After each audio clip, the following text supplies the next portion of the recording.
Hello guys, welcome back to another video in the Finance with Python series. This is Anirudh here, and today we're going to be looking at cross-section data manipulation. So in the previous videos, we had looked at, time series data, and today we're going to be looking at cross-sectional data. So let me just tell you the main differences between them. Okay. So time series analysis basically examines data from a single entity over multiple points in time. Whereas the specialty of cross-sectional data, cross-sectional analysis, is that it looks at the data from various entities, but at a single point of time. So in time series analysis, the entity is, let's say, constant, and in cross-sectional analysis, the time is constant. Okay, so I think that should clear your, you know, I think that should give you an idea of what these two mean. And you have another thing called as panel data. So this is a study of how entities or variables change over time for individual entities. So you track the price, not price exactly. You track the variables change or entities change over time, and this can be for a bunch of variables. So, for example, it can be like tracking the income change of a group of individuals across multiple years. So, that is an example of panel data, and this is called as panel data. Yeah. So, in panel data, neither the time is constant nor the variable is constant, right? So, today, what we are going to do is we are just going to take a small example of financial data and try to do some cross-sectional data manipulation over it. Okay, as you can see here, we have taken, we have taken small data that has different country names along with its GDP, population, inflation rate, unemployment rate, exports, etc. And what we're trying to do is we'll convert this into a data frame and do cross-sectional analysis on it. This is a cross-sectional example of cross-sectional data because the data is taken for a particular year. I think this is 2023 data. So since the year is constant, this is called cross-sectional data, and it's doing info on it. Now, GDP per capita is like the best indicator for any company's, any country's growth, right? So what we're going to do is we're going to engineer GDP per capita by dividing GDP with the population. We'll also add a factor of 1,000 over here to, make this conversion possible. One is in million and another is in billions. So for that reason, we'll do this and round it off to two decimal places. Yeah.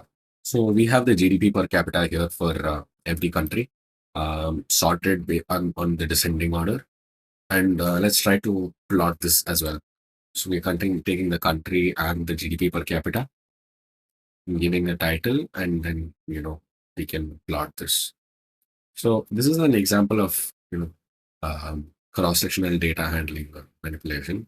I had covered, the other features or other things that you could do on such data in my previous videos. So you can go ahead and look into that.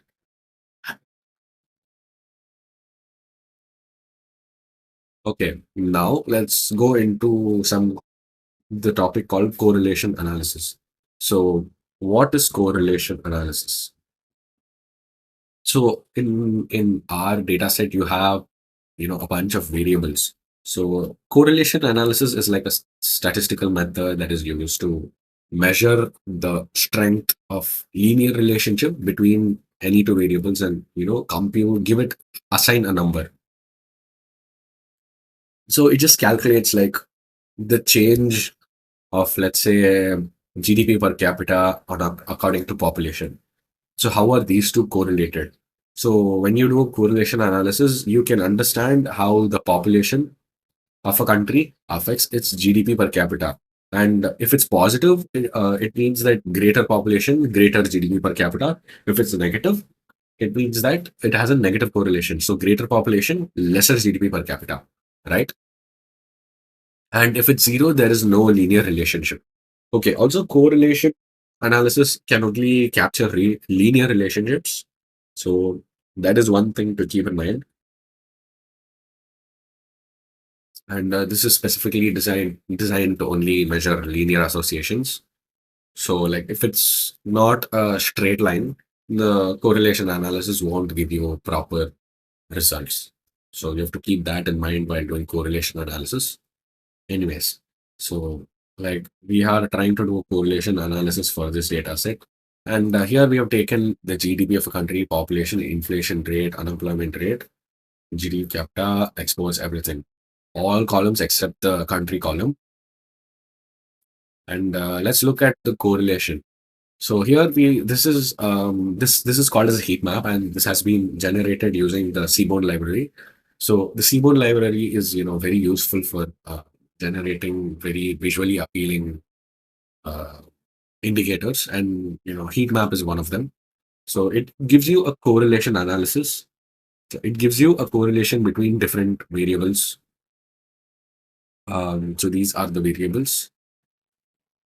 Okay.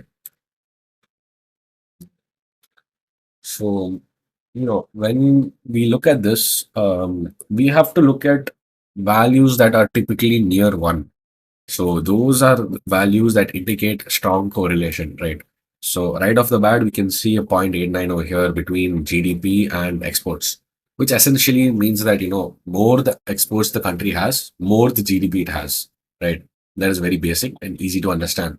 And we also have a negative 0.63 of GDP and population. Okay. So for the data that we have taken only 10 countries. So for this data, it says that um, it has found out that, countries that have more population are having lesser GDP per capita. That is an interesting correlation that we got. Um, 0.56 unemployment rate and GDP per capita. Yeah, that is really easy to understand, right? More unemployment rate, lesser GDP per capita. So we can derive a lot of insights like this by using correlation analysis. Yeah. So moving on to the next topic, this is called as outlier detection. So generally, you can look at outliers in a data set by using the box and whisker plot. So this is an example of a box and whisker plot. So how can you measure outliers? We can generally take an interquartile range. Yeah, so we generally identify the quartiles in a data set. So we can take the first quartile, which is after 25% of the data, quartile 2, which is after 50%, and quartile 3, which is after 75% of the data. So what we essentially do is, let me just type it out here. So we calculate Q1, 25th percentile, Q2, 50th percentile, and Q3, which is at the 75th percentile. So we calculate all of this, right? What we do after this is we calculate something called an interquartile range, which is Q3 minus Q1. Okay. So this is the interquartile range. And after this, we define the upper and lower boundaries for that particular data. So the lower boundary is like you're defining the maximum amount of, let's say, the minimum value that you can accommodate in the data set, which you see as being right. And upper boundary is like the maximum amount of value that you can accommodate. So minimum and maximum values. So these are given by lower is Q1 minus 1.5 IQR. And the upper is given as Q3 plus 1.5 IQR. Yeah. So this is a summary of how uh, an outlier detection is generally done. And we have generated the box and whisker plot over here. And look, we have gotten, three outliers, two in GDP and one in population.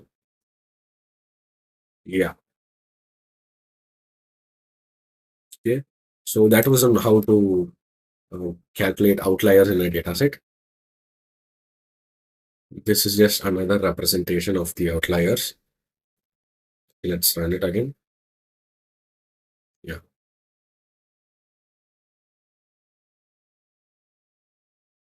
So now, when you're looking at GDP and everything, you want to look at the wealthiest states.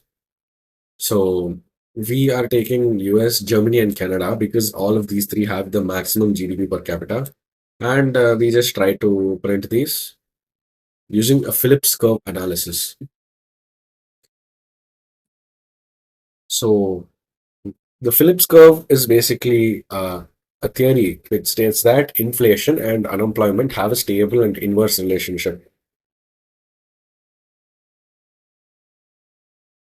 So what it means is, with greater economic growth, there is greater inflation, which leads to more jobs and less unemployment, right? So that is what the Phillips theory means, and this is the Phillips curve analysis. Here we have just, plotted the GDP per capita along with inflation rate and unemployment rate. So here you can see this wonderful graph. And yeah, so this was just some basics about cross-sectional data, outlier detection, and correlation analysis. Thanks for watching and stay tuned for the next video.